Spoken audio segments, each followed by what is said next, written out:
So this would be the time when Dan would typically be doing the opening to the show. But right now, Dan's working on his one frame every 2 seconds. Look. Oh, come on. It can't be that bad right now. Yeah, it really is. It really is. Oh, it's frozen. You know how sometimes... All right. So, John, you take the show. I'm going to restart. Yeah. I'll join you back here in a couple of minutes. Come back here. So thank you guys for being with us tonight. Tonight we've got a kind of a fun topic. We're going to get into DJ software, which seems to be kind of a big topic. A lot of people like to talk about their software. Everyone's got their favorite. We're going to dig into that just a little bit tonight, and we'll get into that more when Dan gets back here. Before we do that, though, MJ, you're a big fan of charts and looking at the charts each and every week. Yes. Which charts? There were 3 of them you talked about, I think, last week of the week. Which 3 were the ones that you like to kind of keep up on each and every week? The Billboard Hot 100, which is different than the singles chart. Because singles chart you have to pay for. The Hot 100 you don't.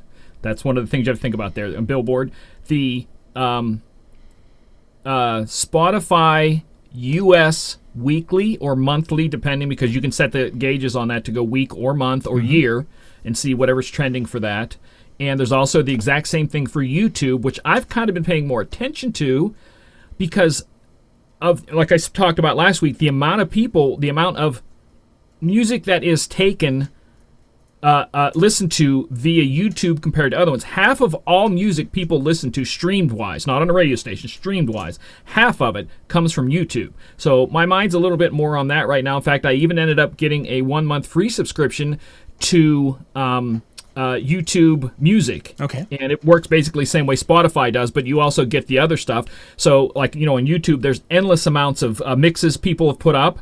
Like Spotify, it's always songs. So if I want to listen to a playlist, I can, but the song ends, so that sort of thing. But over there are mixes that I can listen to over there. So I'm really starting to like the YouTube Music a lot. Like, I may just walk away from Spotify aside from just watching it, because I'm really liking the way, because like I don't absorb albums when I go to Spotify. I'll type in a type of music and then do playlists.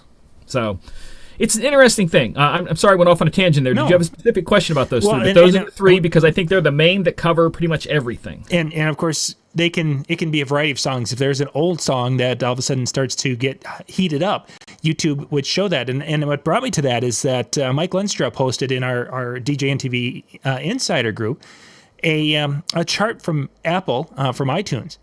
And I think of the 10 songs, there were like 7 of them that were old. Well, see, you have to look at played and played this month, because there's a big difference between the 2. That's the key you have to look at. When I'm looking at Billboard's showing me the last week. They're not showing me over the year or all together. Dan's back. How are you, Dan? Are you Tron now? Or are you Mr. Roboto? Yeah, something like that. You're much better. Yeah, looking much better, yeah. Restarted everything, so we'll see. I don't know. Hey, it happens, Yeah, it does. Beautiful technology. Who knows? Yeah. So on the YouTube charts, have you seen older songs pop back into that chart? Oh, yeah. I mean, it's even on Billboard you see stuff. I mean, when they had that whole Cranberry thing with the dude on the skateboard and the Cranberry, that brought back Fleetwood Mac, and we saw Taylor Swift's thing come back because she did this whole thing. There's stuff like that pops back on all the time. I could look, I mean, if you want to go to another show and talk about that, we can. Yeah, or I can look right now and kind of see what's there on that one. No, I just wanted to specifically look at the ones, like I said, not just the one on iTunes he was pointing at is everything that plays on iTunes, not like now. Okay. Sort of. Yeah, it was just kind of because the whole idea that with game shows like Name That Tune out there, I know my children have been watching that because they think it's funny when Dad can do way better than the people who are playing the game. Until there's a new song, and then my kids are like, "Oh, that's that song." You would be blown away by how much that stuff like that affects the charts and people's minds, because I used to DJ, this was back 2004, something like that. I was DJing an 80s night every once in a while. I was filling in for a friend, and they knew their 80s by if it was in a movie. So I could bring some 80s, and I literally had people come up and go, "This isn't 80s." And I'm like, "Did you ever see such and such a movie?" They're like, "Yeah." I'm like, "It was in that movie." "Oh, okay." And they would just accept it. So They were good. Looking at like the U.S. top songs right now, they're all new stuff. They're none of the old stuff. So again, that's the YouTube one. You have to look at different things. They also have a YouTube music video chart and a music artist chart over here too. So you kind of look at everything because you're looking at the trending, which is totally different than top songs, because Daft Punk is on trending because they just broke up, but they're not on top songs because you're looking at two different things. So the moral of the story is there's lots of charts. You must pay attention to what's hot. Make sure you have it. That's why I say if you go on every week to like Billboard, and if it falls inside the top 40, get it, because there's a chance it's popular enough to hit there. You may need it someday. That's all you got to do. I download like 4 or 5 songs a week max. I ain't got no time for this. I ain't got no time for 200 song downloads and then pick through them. 6 or 7 songs. Which is why he can tag all of his music the appropriate way, and others of us are kind of. I'm telling you, it's so inefficient to go the other way. Yeah, it is. And it is. Anyways, so let's jump into tonight's topic. Tonight we're going to be talking about the different software and really kind of getting some opinions on that and sharing some. For some of you out there watching, you've got your favorites. Some of you out there, you've like, I've heard of that one and I'm interested a little bit. And some of you're like, hey, this round silver CD, these are awesome. You know, we've got people at a variety of different levels. And doing different things. And what we're just basically going to do is kind of go through and see, why there's so much variety or differences or the different options out there when it comes to software. So, MJ, you said you had a disclaimer before we start. So this is a simple disclaimer. I think that's going to be my thing each week before we start doing a simple disclaimer. When I was younger, I heard this quote, and I absolutely love it. It said, "Everyone is entitled to their own opinion, but no one is entitled to be wrong about the facts." Okay? There have been many people who have put out videos in our industry that had to do with music software where they flat out lied or were so stupid they didn't know. So tonight, I'm going to be calling anybody who is going off opinion or emotion on this, and I expect you guys and everyone in the chat to also call me if I'm BSing too. So we're going to be talking about facts and information, not this, well, just everybody uses it. It's industry standard. That's the stupidest thing in the world. So there's my opinion. So call me on that one. So with that said, I just think it's going to be a very important show tonight that we all should just pay attention to and make sure you take notes is all I'm saying. So, Mike, I think that answered your question. Mike out on Facebook, thank you for joining us. We got a great crew with us tonight. So let's I should have Superman you. That would have probably been better. They're pretty good. So let's kind of go through and for those, most people are very familiar with Virtual DJ. Serato's another big name. There's a few out there. Let's just laundry list. What kind of things you guys have seen out there for software? For different kinds? Yeah. We also have to look at the whole difference because certain people like certain programs that are Mac only. I don't know who they are. Nobody does that. So obviously, let's. I mean, you as you've already mentioned, there's Virtual DJ, there's Serato, there's Tractor. Those for the longest times were like the big 3 that were out there. I'm sure there was many others and probably in more popularity, but those are the 3 names you would tend to hear most often. And then you've got ones that are on iPads, such as Algorithms DJ. Of course, now that's also flipped over to Macs as well. That's on all. That's on Android, it is now. I take Mac, it back. Yeah. But not when it started, though, right? But the Pro is only, like the one you're going to get the full amount is only Mac. Macintosh, not iOS. Right. Well, the iOS one's good too. But you are much diminished on the Android and Windows platforms for that. I did not know that. Yeah. Engine Prime. So now we flip over to Denon. You want to call that a program when it's actually, well, it is, but it isn't.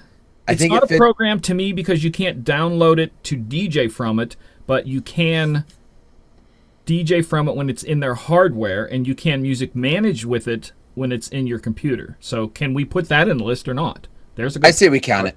Okay. I say we count it. And from the simplest standpoint, had we had this conversation 2 years ago before Prime, I would have said no. but seeing it on the Prime and seeing what you've done with it on the Prime within their Windows screen setup, Right. I feel like it needs to be included. Okay. Yeah. There's Record Box. There's Megaseg. I'm leaving the cap off tonight. Can you just so tell me more about that one? That one sounds fascinating. That one's Mac only. Oh, Mac only. Yeah, Macs are great. I've heard of Macs. Yeah, they must be. And really then good. then there's one that's even better than the M1. It's called Winamp. I had a discussion with the DJ Saturday night because he looked at, and I'm going to get into this tonight's show about software, is the DJ Digital.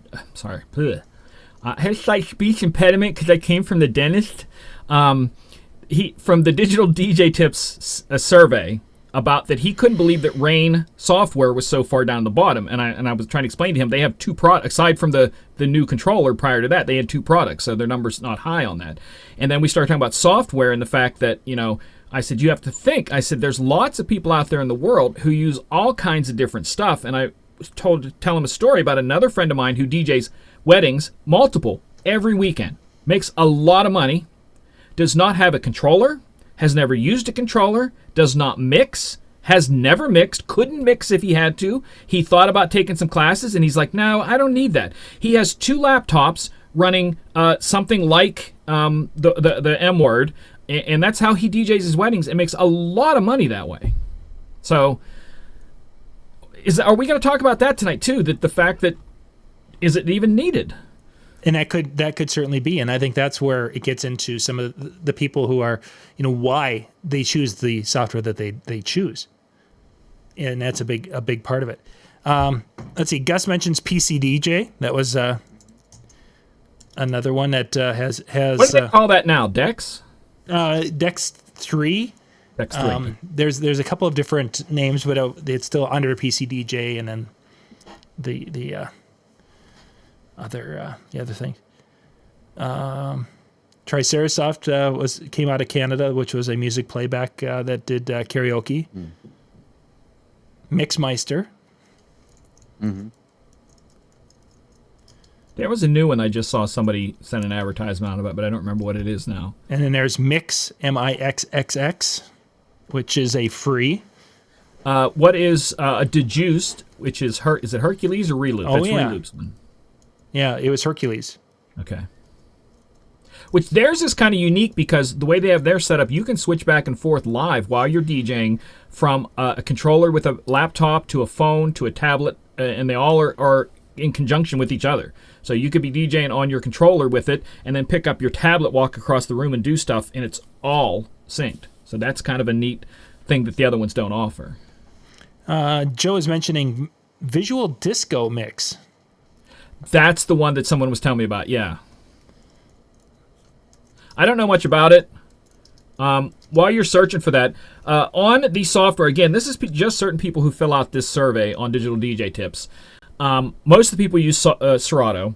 The next down on the list is Record Box, then Tractor Pro, which kind of surprises me because Tractor Pro, with their sales, the company, that they had it up for sale for a while and these different things that I think a lot of people became a little hesitant of it.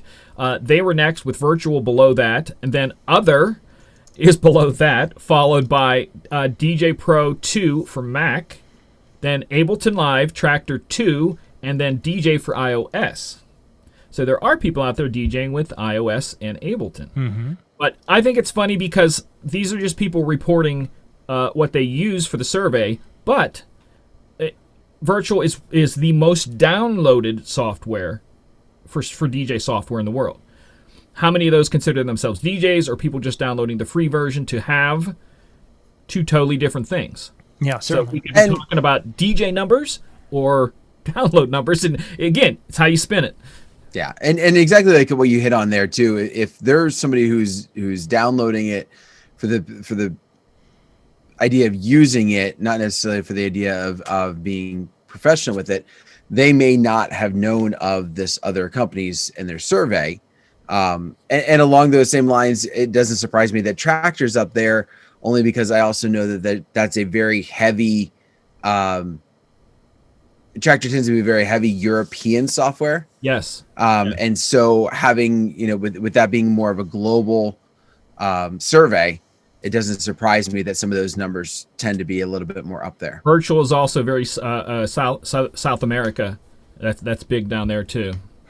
There's a big community for that. It kind of blows my mind. But again, I think it's kind of interesting because I know guys who they would fill this out and they are Serato person, but they have downloaded Virtual DJ, so they would fall into both numbers. So again, it's how you spin it. So John, where did you want to take this tonight? Are you looking up the disco mix? Is that where we're at? No, actually, I was just going through and watching a chat with the numbers. Somebody mentioned the iTunes, that they know somebody who's been performing with iTunes, which, if you're not mixing, it's a very stable music playback methodology.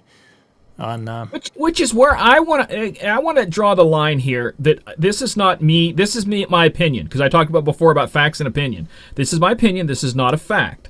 To me, unless you can mix with it, it's not a DJ software. It's a music playback software. So if I was doing this, I would separate them. But again, that, like I said before, this is my opinion. That is so far from the fact. So keep that in mind when I talk. I would also throw there's a difference between DJ software and mixer software. And that's where I feel like, so mixing software, or maybe mixing software, as opposed to mixer software. So if you're a person who mixes your songs, there's going to be certain apps and programs and softwares that are going to be beneficial. And if you're somebody who does more of a playback, i.e. DJ, disc jockey, not necessarily mixing it, but blends, or not even blends, but just fades, you do have the ability to get into some of those other softwares and have them count.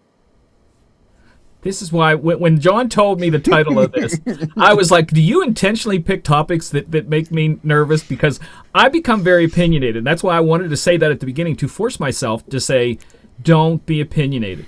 Because there's so many things where I draw the line and go, you're not a DJ, you have a music service that you offer with your lights and production, which are two different things. But we can't. I don't think for this we can't separate them. So let's kind of look at because there's going to be a few, and I want to look at why people choose what they choose, and we'll get to that secondly.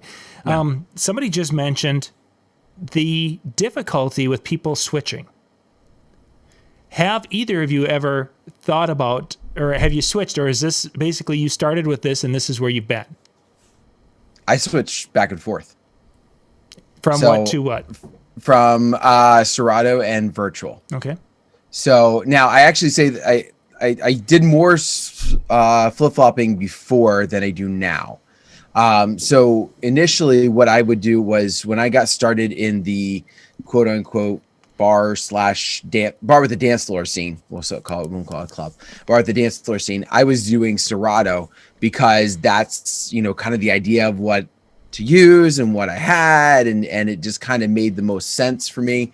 I liked the way the waveforms were set up for being able to mix and being able to watch, as the two were going, because they had the different colors, and it made more sense to me at the time.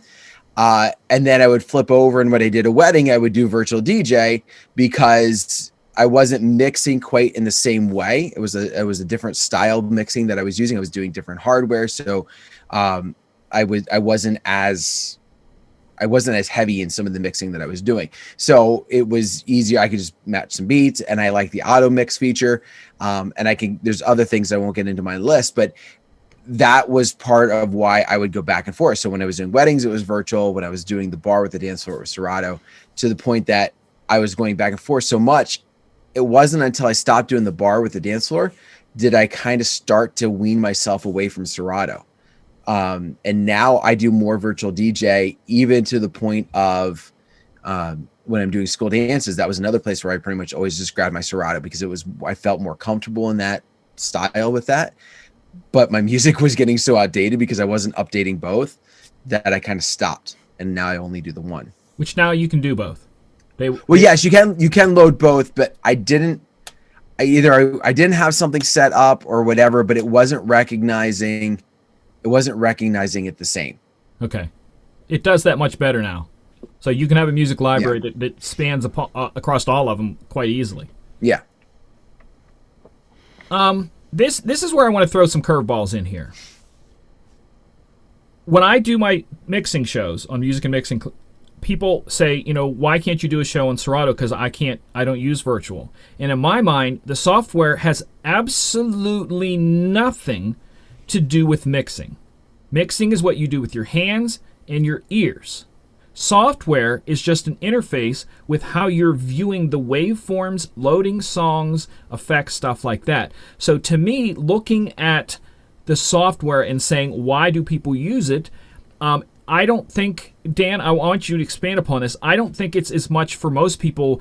The people who mix like this because it mixes better, and the people who use this one, they like it because you don't have to mix as much. Because to me, you do the exact same thing no matter what you're doing, in my opinion. So where do you see a difference in that, obviously? So when I was doing it, I was very much when I got into digital, I became very much a visual mixer.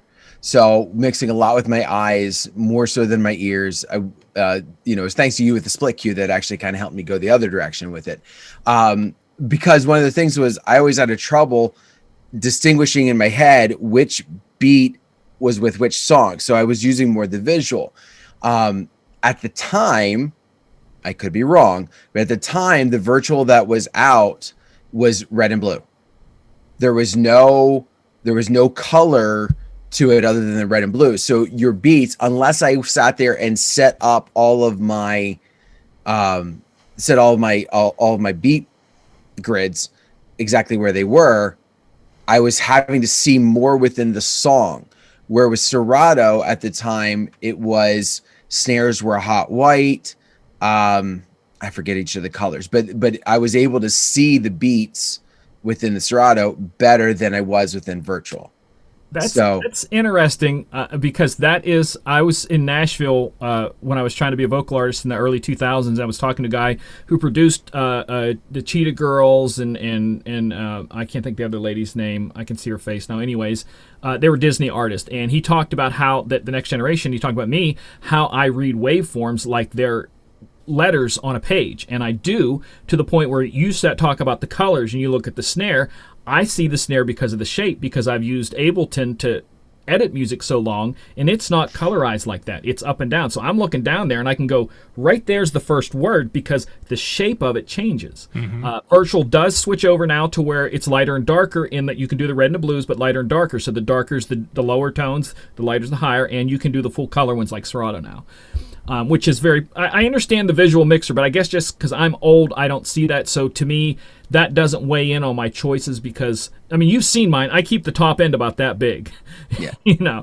So that's interesting, because that goes back to what I said earlier about opinions, because there are so many different types of DJs that there isn't a wrong necessarily, because you have to do what works for you. It's like, I always tell people, it's like driving a car.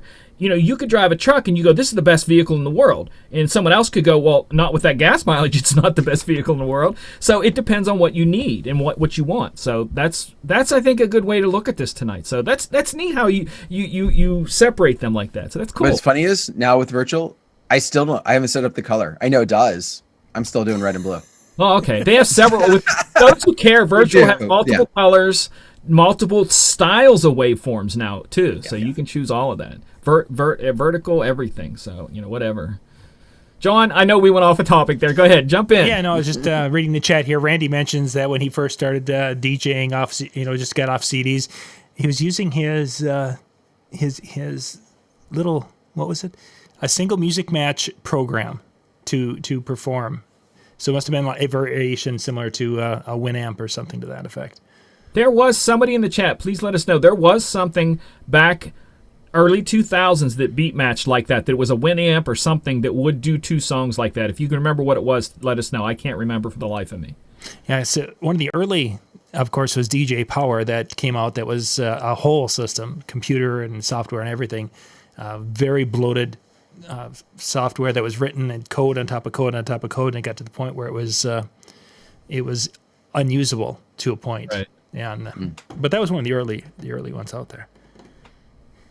Someone in there talked about price, and I want to throw something out here. Again, this is an opinion, but nowadays they're going for buying the software or paying monthly for it. Subscription, yeah. And they're both about the same on subscription, believe it or not.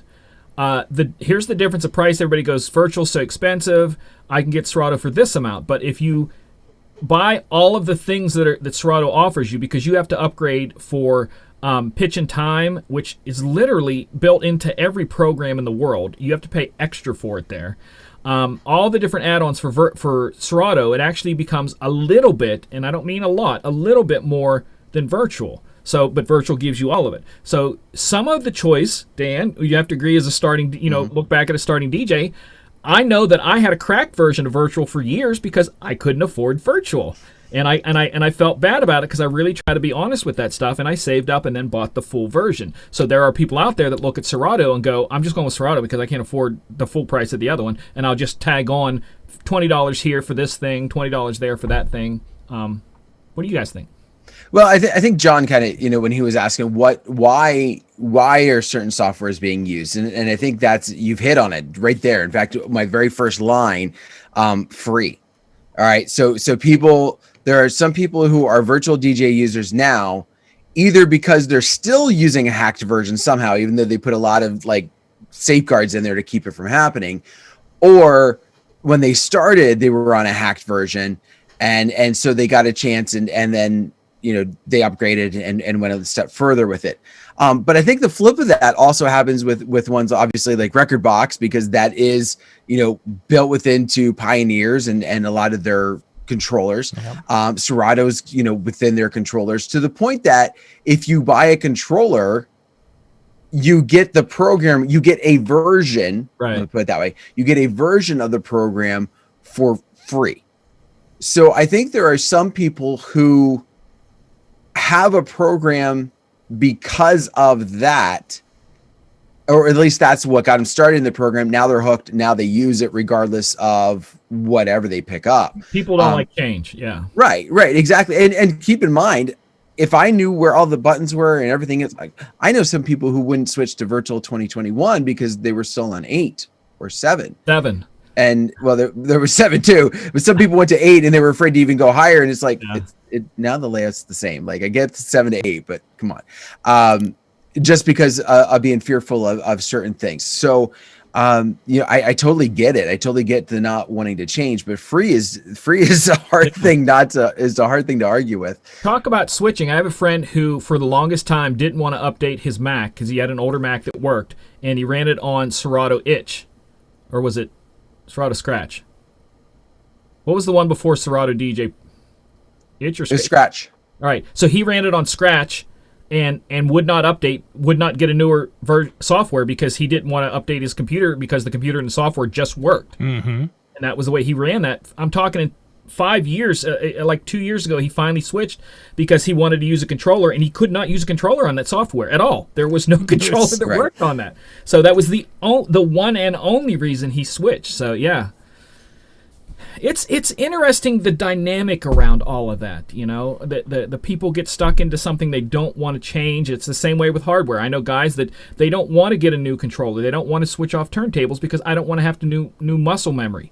And the software is kind of the same way. I had a friend of mine tell me he hated virtual because it didn't work. And I said, what do you mean it doesn't work? He goes, it just doesn't work. And I'm like, maybe there's something with your computer. Can I help you? He's like, no, there's nothing wrong with my computer. I just don't like where the stuff is. I'm like, wait, so you're saying it doesn't work because it doesn't have things in the place you want them? He's like, well, yeah.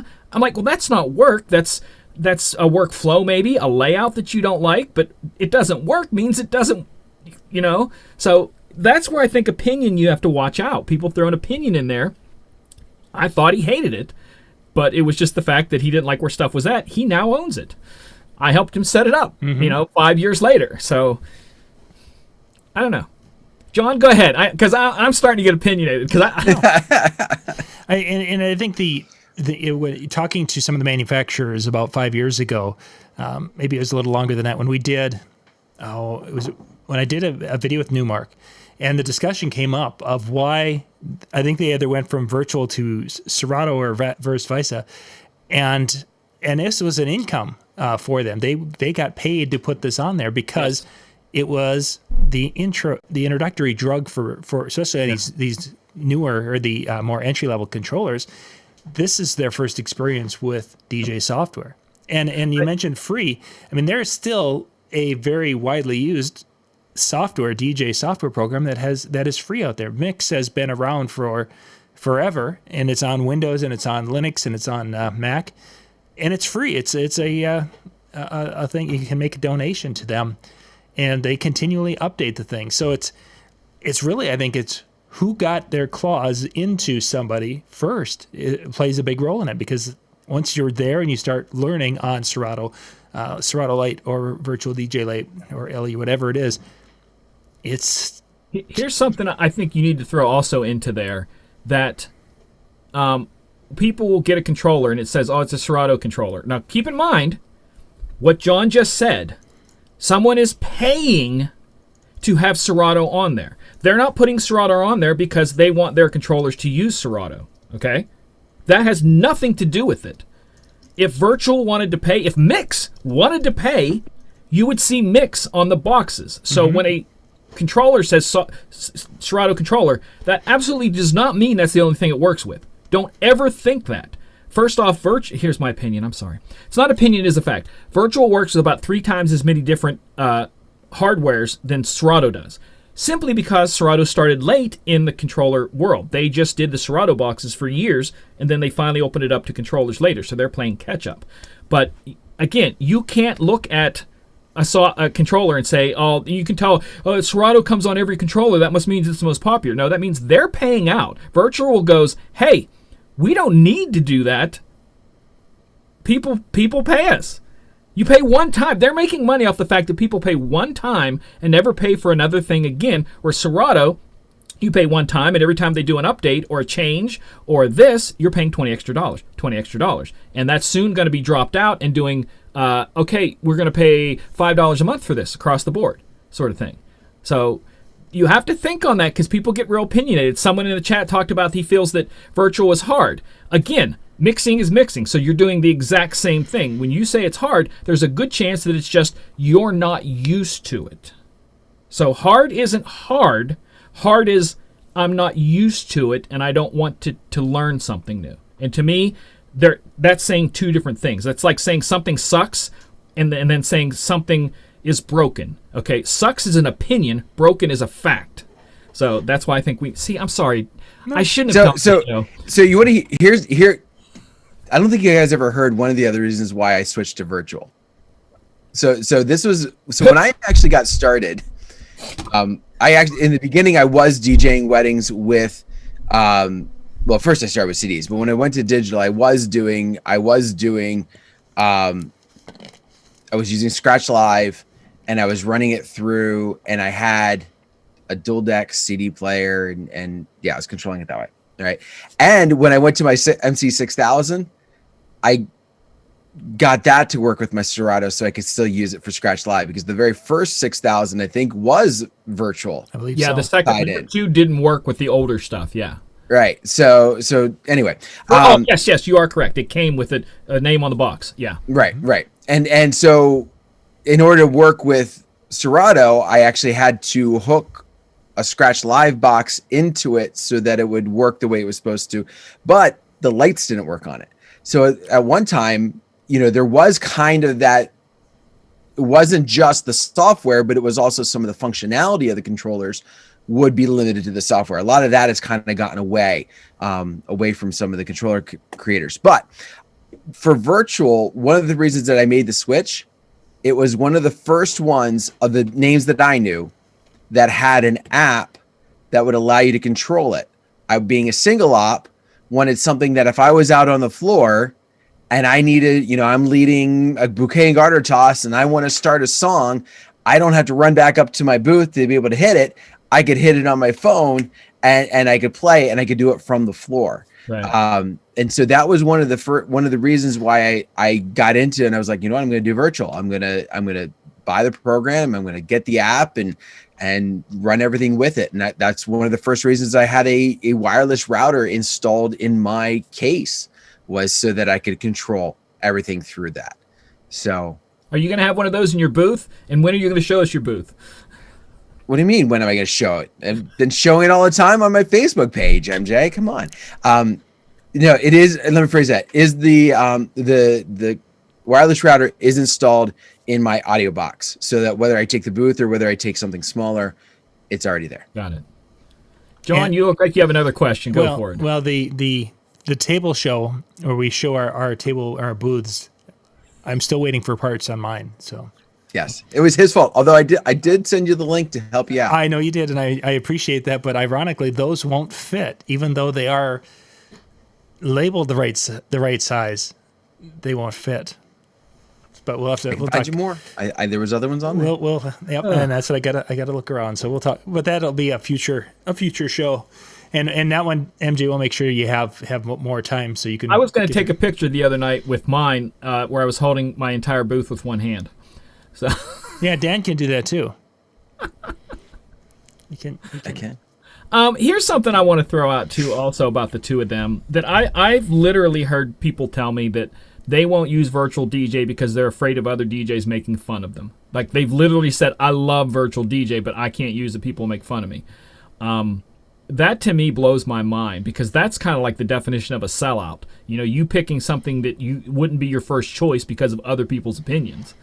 I can appreciate that one though, because when I was using virtual, the people who are really music connoisseurs and wanted to have that the capability to play songs and set the cue points where they wanted to set the cue points, and to be able to have those songs go and be in a playlist. I took a lot of heat from that. Oh yeah, I have a friend of mine who is a Serato fan. I mean, I could see him using anything. He's been DJing a long time. He really is a very talented DJ. But he has shown me the fact on multiple occasions when I go visit him that he has disconnected, because Serato, you can actually turn off the sync button so that the button is not active within Serato. And he shows me, yep, look, I disconnected it, because he does not want people thinking that he uses the sync button, and he points it out to people all the time. Well, and I've heard the whole stigma that goes behind real DJs don't use ... And here's the thing that you've got to keep in mind is that opinion appears in a lot of places, and I think I even heard it in this show earlier, not related to software, but something else. But with that being said, I don't know where I would have heard it, right? With that being said, whether that's the case or not, I do understand the concern, because when you're in an industry where we're trying not only to compete for events, that, the people that are on the floor aren't going to care what software I use. Right. But if I'm going to try and make some connection or some networking or something like that, and create a chance to get my foot in the door because somebody else is going to bring me in, sometimes I do have to play, quote unquote, play the game. And so I could see where at one time you said industry standard. That was one thing we've heard about a couple different softwares, when it was really down to, in the US, I want to say the big two. All right. I don't really consider, I know there were people that use Tractor, but you wouldn't really hear so much in the US about them, maybe in different parts of the US. But so it came down to Serato versus virtual. And so, it was industry standard. So that's what people did. Now, I think one of the reasons why that has really changed is look at what virtual has done in their marketing, where they've gone into different mixing competitions. They've been sponsors of big mixing competitions. They've got some of the big name mixers.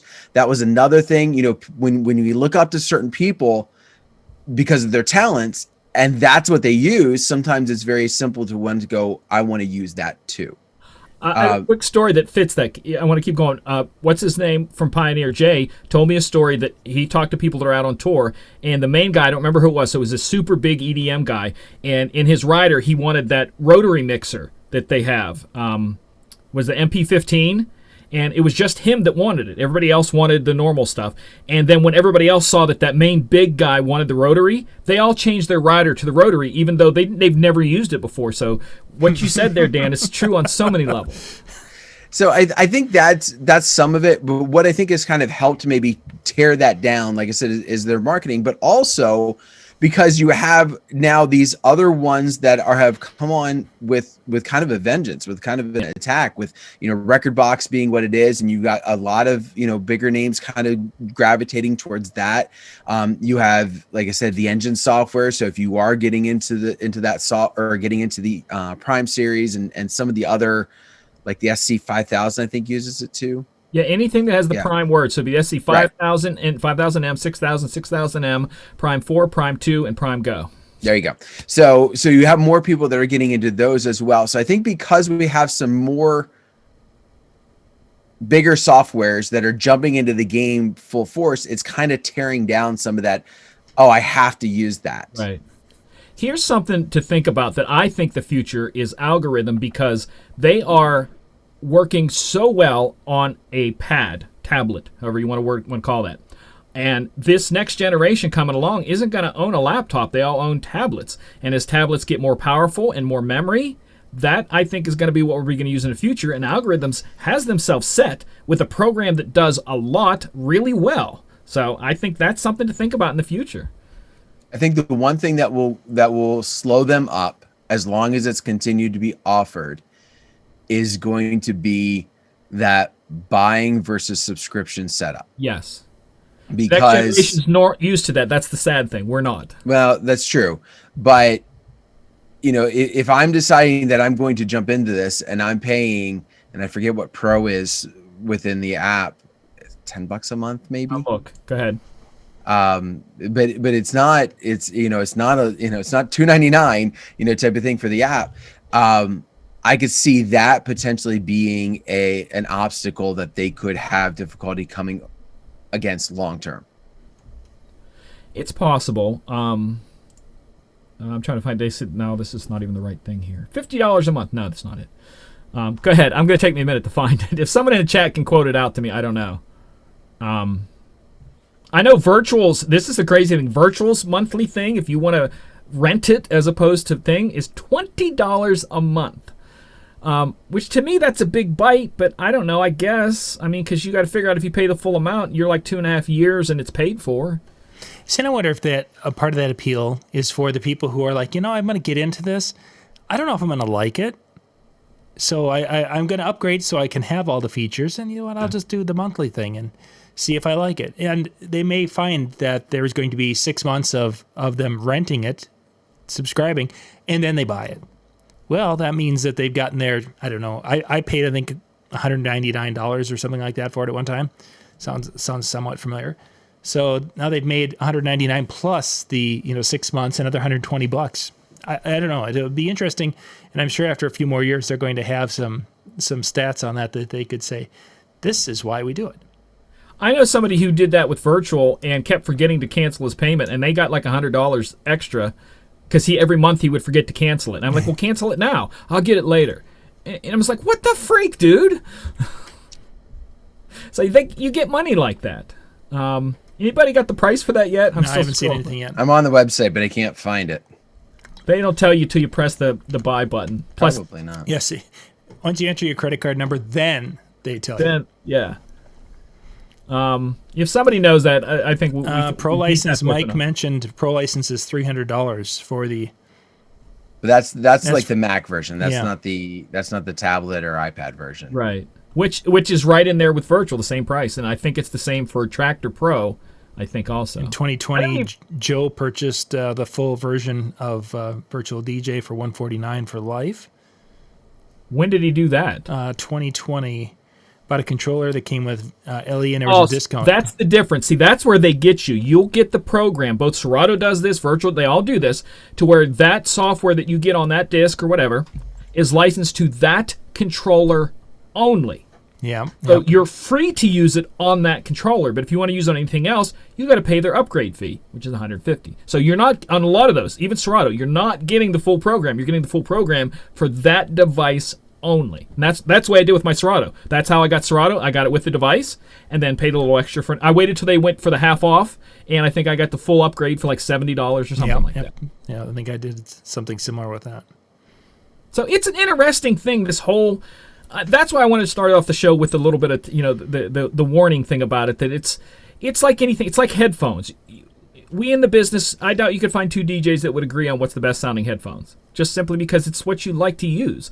I like virtual because I can modify it constantly and do all kinds of stuff with it. Or someone else could look at Serato and go, I don't want to touch anything. I just want to turn it on and have it work. And that is perfect for them. They don't have to adjust anything. They don't have to do anything. So that might fit them. But like me, I want to change stuff. I don't want this button to be this button. I want to be able to make that button be what I want it to be.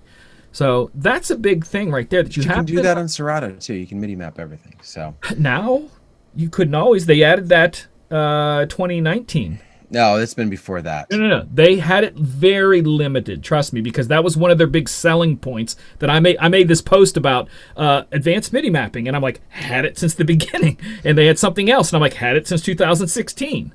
I MIDI mapped my MC6000. How many years ago? With Scratch Live. How many Scratch years is ago? different than Pro. Scratch is different than Pro. Yeah. Okay, but Totally they were doing it then. I never tried it with the new one because I didn't need it by that point. Yeah. But that's anyway, Pro. That's if I going back to DJ Pro, if what I saw, I think it said around $5 a month, which I thought it was more than that. I thought it was more than that for the Pro. So maybe that's maybe that's the case. Maybe that came down or something I saw was a little bit different. Upgrade to Pro AI, which is their new one. Which is the AI for the... Is the AI the pad or is the AI the other I thought it was the pad. Yeah, I think that's $4.99 a month. Okay. There's some questions coming in from Facebook. People are asking a little bit about some of the specifics of how you make some of those changes. MJ, now that's something that you guys, when you do your question night on Wednesday nights, that's some of the things that they could ask on Wednesday? Not this Wednesday. I'm pretty sure I'm having a guest, and if I get the guest that I want, everybody in the world is going to want to tune in because I'm really shooting for the stars on my guest Wednesday night. But if it doesn't work out, I'm going to pull somebody else. But that would be a question you can either bring it up the following Wednesday. That would be the 10th, and that is our night on Twitch where we talk about music. So I could talk about it there. And like I said, because we're on Twitch that night, we can play music. And then the following one after that is a topic night, which maybe I could make the topic about that. But the open question is the 4th. And there are 5 Mondays this month, John, and 5 Wednesdays this month. So what are we going to do with all this? Wow. I'm trying to figure out who your guest is. I'm thinking Mariah Carey. No, someone much prettier, actually. I'm trying. I have not. Let me check my email and see if I've gotten a response. Because if I get a response that's a positive, I'll say right now. But there's no guarantee. It takes forever to open up while we're doing stuff here. Anyway, so what are the other questions you have? That's it. They've been just following along. Thank you guys again for being with us tonight. There's a lot of great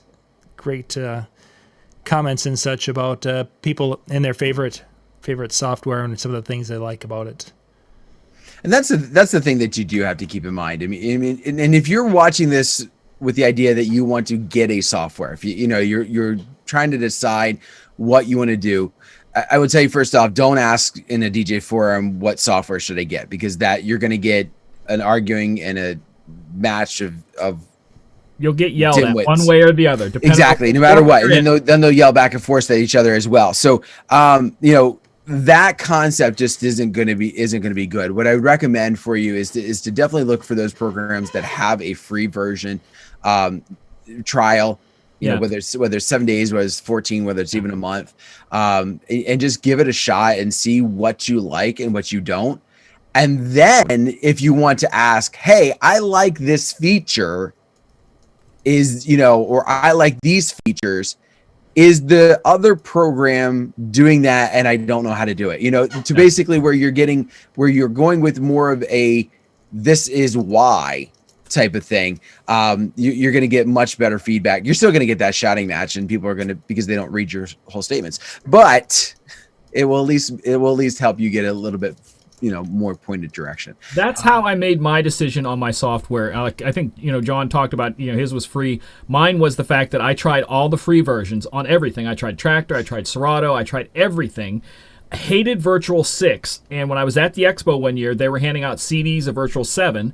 that's how I got to try 7, and that's what hooked me, because there was such a big difference between 6 and 7 that I'm like, this is what I want. I want a software that's versatile, so that I can do karaoke if I want to do karaoke. I can do video if I want to do video. If I can do MP3s or whatever files, I wanted it to be able to do everything and not have to, like you did, switch stuff. That's what pulled it to me. But try everything, because you never. I have friends who mix with Serato, and then when they go out and do certain other gigs, they use algorithm because of its auto mix thing. Mm-hmm. Certain nights that they want that is their go-to for that. So you might find 2 that work for you. Yeah, we didn't even talk about auto mixing and yeah, that kind of feature too. Yeah. More questions. Nobody brought up Serato Fire though. I was kind of disappointed. For those of you who don't know what that is an app that will take the songs on your phone and mix them for you. Yeah, which is cool, but and it works really well actually. But I had it for years, and I think I've listened to it twice. I had it on my phone, tried it, took it off, that sort of thing. I'm like, eh.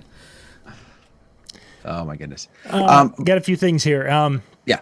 So the next show tonight is, instead of in the chill room tonight with hanging with Howie. Howie is doing a show. He's interviewing DJ Joey Blue tonight. If you're a DJNTV insider, I just put the link into the chat, the Facebook link. You can go to the Facebook group. That's where it's going to be streamed for the recording tonight. Then we're going to do any edits we need to do, and it will be uploaded later this week. The interview with Joey Blue from New York. Howie's really excited about that for tonight.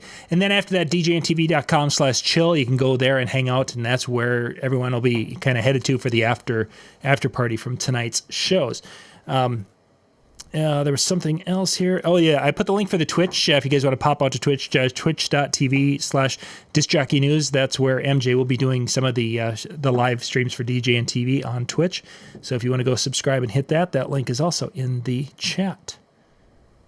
Okay. I think that's all I had there. Nice. I haven't even had the chat on tonight, so I got to probably maybe I should pay attention. Interview. MJ should. He's got to be able to talk to women first. Oh, so anyway. Oh. Well, we got to go, guys. It's time to wrap up. We love you, MJ. It's all good. In fact, that is what I'm doing, because when I flipped the calendar today, this is Women's History Month, and that is my goal for Wednesday night. Is I'm going to have a female DJ on, and I shot for the moon on one, and we're going to see if it she works. answers. And if not, I have some other ones in line that can step in, but that is my goal, is to have a female DJ to talk about what they deal with. And the fact that I hate the fact that people go, oh, she's good for a girl. I want to slap somebody who says that. If she can beat you, who cares if she's a girl? She just beat you, So, anyways, that's my goal. Excellent. Nice. All right. Let's wrap her up, Dan, so Howie can get ready to go here. Well, since I didn't get to have the intro, I guess I got to have the outro. But thank you guys very much for taking some time to join us tonight. I'm sure we answered all of your questions, and you know exactly what software you need to use, and you're going to be using it because you hate Megasync. But on that note, thank you very much. Have yourself a wonderful night, and we'll see you next time. Bye.